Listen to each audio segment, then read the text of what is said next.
Hello and welcome to an Everyday Canines video. This is the Pup to Pro series and this is loose lead walking part 3.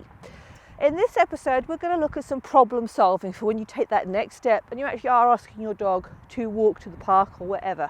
So I've mentioned the fact that we've split off loose lead training from the walkies itself because that makes it easier to get that behaviour in a lower distraction area. At some point we have to bring them back together. And that's when problems might kick in. I have changed to Sparrow, who's older, because Pi Pi is not at this stage yet. So it's not really, I haven't done what I'm doing with Sparrow here with Magpie yet. Also, Sparrow's more likely to give you some problems for us to solve. So that would be quite a good example. So the first time you're going to take your dog on a lead to the park, what I suggest you do is you drive to within, say the entrance to the park. Say you always park, the car parks there. You're just going to come back a little bit. You're going to get your dog out of the car and you're going to walk them 2 minutes towards the park. You're building up this little bit of time. You're just doing this tiny little fraction of self-control they've got to show before they go into the park. That might be all your dog can manage at that point in time. If you put a lot of value into the loose lead walking at home, hopefully you will see some success here, but you may find that it all goes to pot. Okay, take a step back. If that's what's happening, maybe you need to do more lead walking just on pavements, just when you're out of the house, outside the house. So we start there, we do that.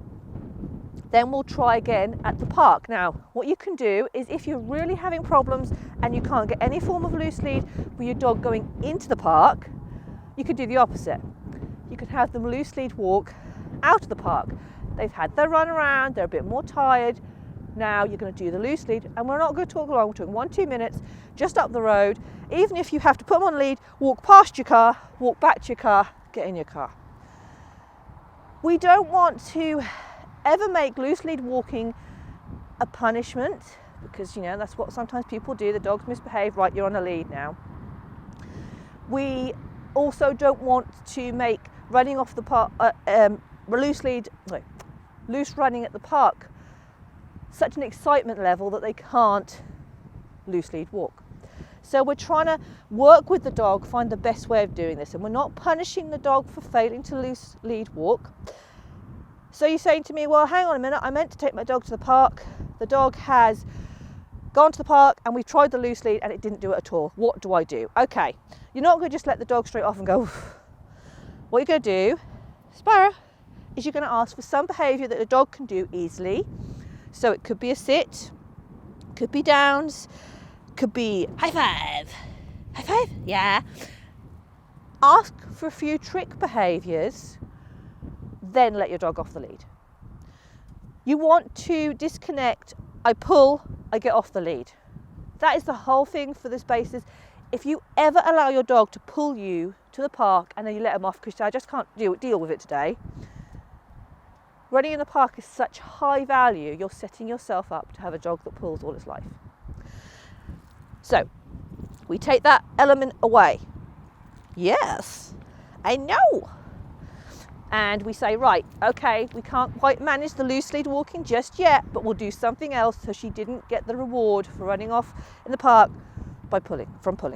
So when we're going out on the yeah, I know, we're going to obviously have our treats on us. They might be in a pocket. I've got mine in my hand, and Sparrow knows I've got them. Because we're potentially being out on our first loose lead walk to go a distance, I am shortening up the lead. Now, the lead still has plenty of looseness in it. However, if she does decide to pull, she can't go too far ahead of me. So we're walking along. You're going to be really good now, aren't you? Because I'm on camera. Good girl. Ordered with the wrong hand. Let's get my mechanics better here. Lead in this hand, extra treats in this hand, treat that I'm going to reward in this hand. Hand here. Now, you don't have to have your hand here. Eventually, you can have your hand swinging. If you watch when they do their heel work in European countries, they don't have the formal hand position. They march. I love that. I think that's brilliant.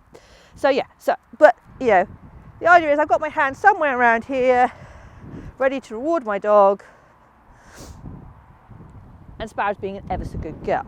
But suppose she wasn't. Suppose she'd gone ahead, go get it, like that. Search for it. Now, she's gone out, she's looked at stuff. I would wait until she came back to me for rewarding her again. So let me show that again and talk about the mechanics. So your dog has seen something. Ready? Search. They've gone out to it. Okay, you're just going to stand there, going to wait for them to come back to you. And when they do, the first time you might reward straight off, because that's good. They've done it, they've made a choice, they've made a good choice to come back to you. We've wandered off again. Do you see that? Because there was food out there earlier. So, they've done a good choice. Good. But this time, I'm going to ask for a couple of steps before I reward. The reason for this is what can happen if you always just reward the return. Is the dogs get clever. They go out, they return, they get the reward. They go out, they return, they get the reward. Dogs go, well, this is clever. I walk away, I come back, I get rewarded. Because dogs are smart. So what we want to do is we want to get it so that actually, yes, you walked away from me, but then you have to actually do a bit more and actually walk into heel with me before you get the reward.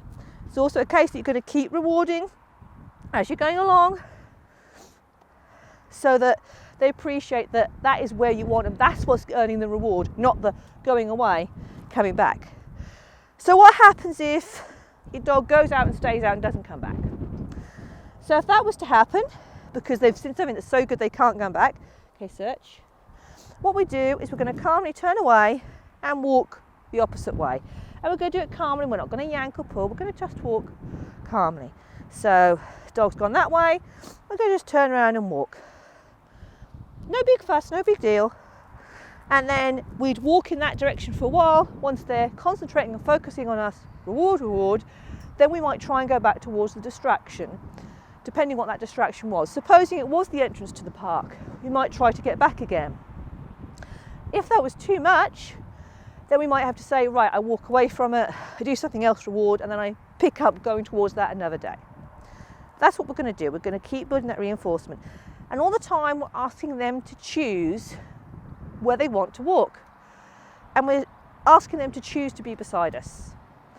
And because they're making the choice, we're not forcing them, we're not yanking them, it's a better learning method. It builds more reinforcement. If you watch my little Sheltie Swift, because I did so much with this with her, all I have to do is put my hand here, nothing in it, bang, she's in heel work. In fact, we have situations when we're on walks, she just slots into the heel position and that's it. We don't leave.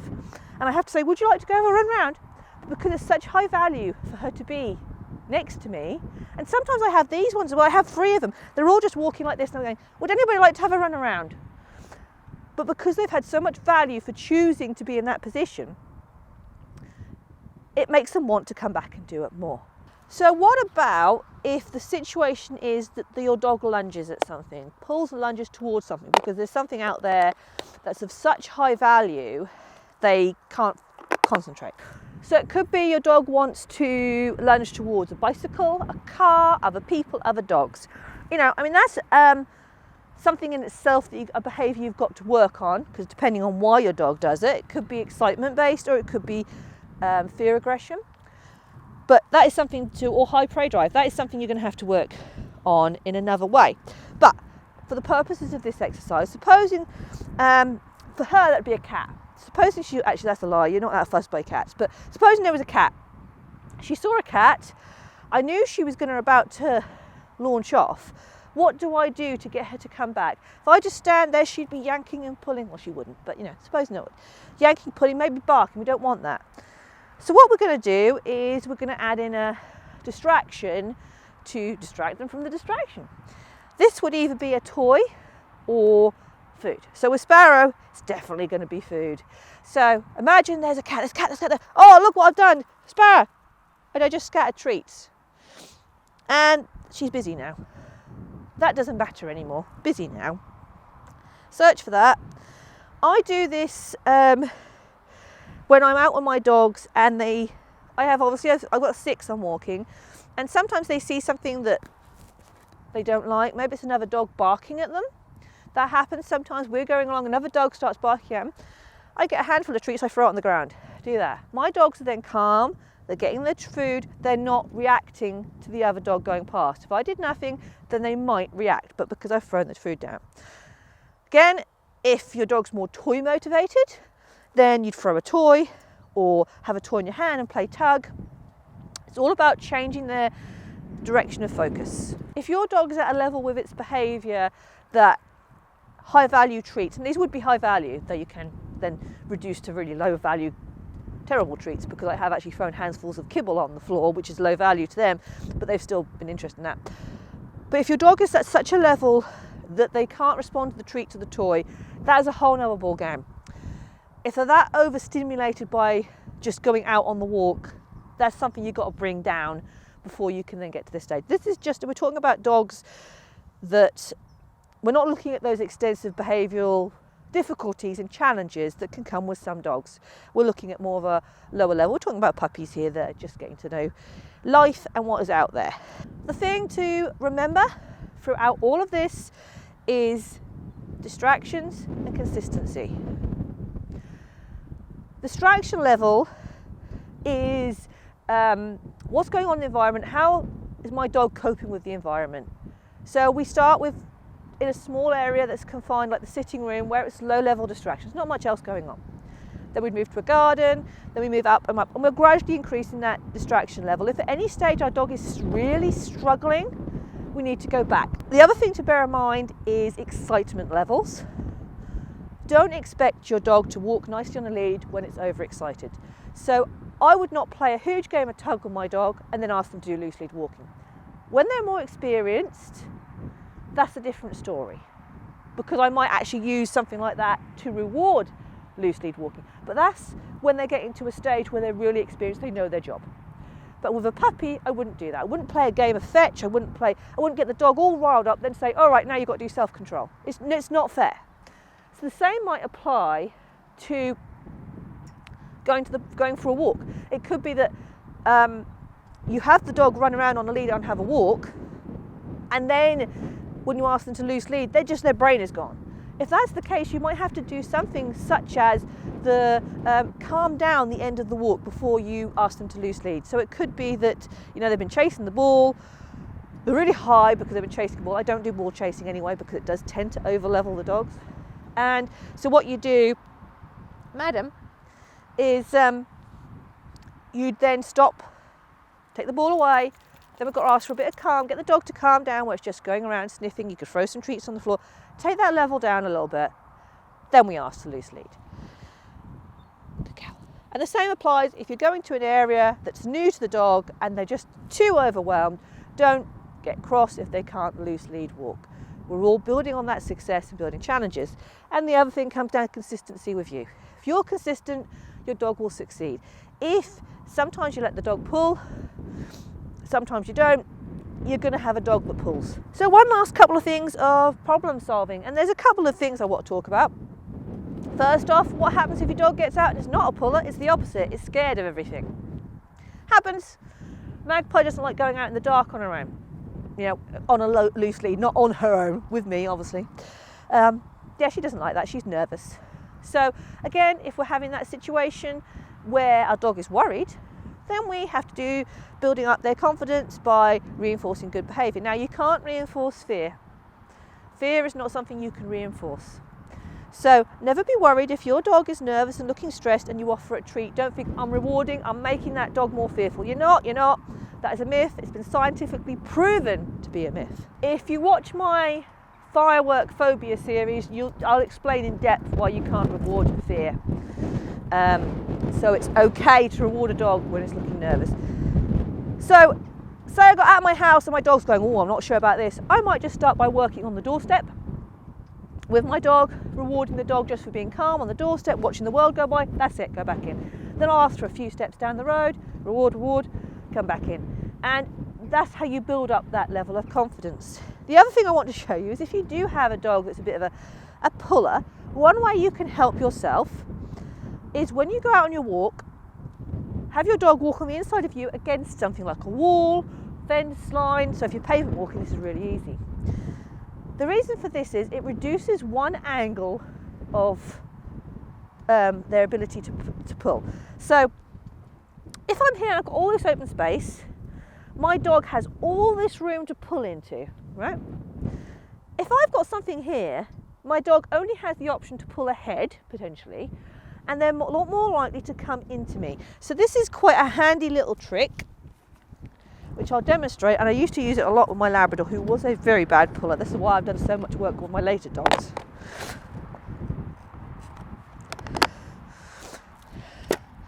So we've got the shed here, so we can imagine it with the shed.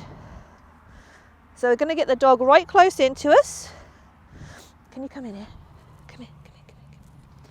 So we're right up against the shed, and now we're going to walk.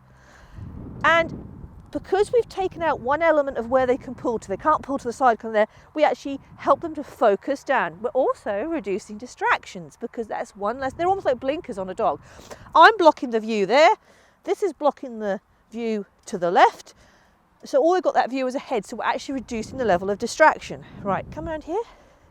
So we're in here, and we just walk. So, you know, when I was with the Labrador, I used to go and find all the places which had nice long walls, and we'd walk past the walls. And, you know, you can walk in quite close to your dog, helps to keep them if you keep quite close. And then as you get more confident, you take that step out so that you're away from the wall. And it's just another way of helping you and your dog to succeed and take out that frustration level. The thing I want to say to you about loose lead walking is it does require patience. It's not a natural behaviour for your dog, because humans walk slower than dogs. Simple as. You imagine when your dog is actually loose, go on, have that, and wandering around, you think of the pace they take compared to you. They're usually ahead, aren't they? We walk too slow for them. So for them, they really have to slow themselves down and put in that element of self-control to walk with us. We're asking a lot, and we're asking them to be fair to us, and we're asking them to modify their behaviour that they want to do normally. And when they've got something that they want to get to, such as a ball game at the park, it's very frustrating for them. So you need to be patient, you need to reward, and you just avoid punishing your dog. Don't get cross with them for the loose lead. Oh, you're pulling again, get cross. Just be patient and kind, and remember that this is a hard thing for them to learn. And if you keep working at it and keep separating the loose lead from walkies and all that stuff, you will be setting yourself up to succeed, and over time you will get there. I hope you've enjoyed this video from Everyday Canines, and perhaps you'll let me know how you get on, and if you have any other problems, you can always ask a question of me. And I hope you might like to subscribe to our YouTube channel and our Facebook group and Instagram if you've enjoyed this. And I hope to see you all again very, very soon.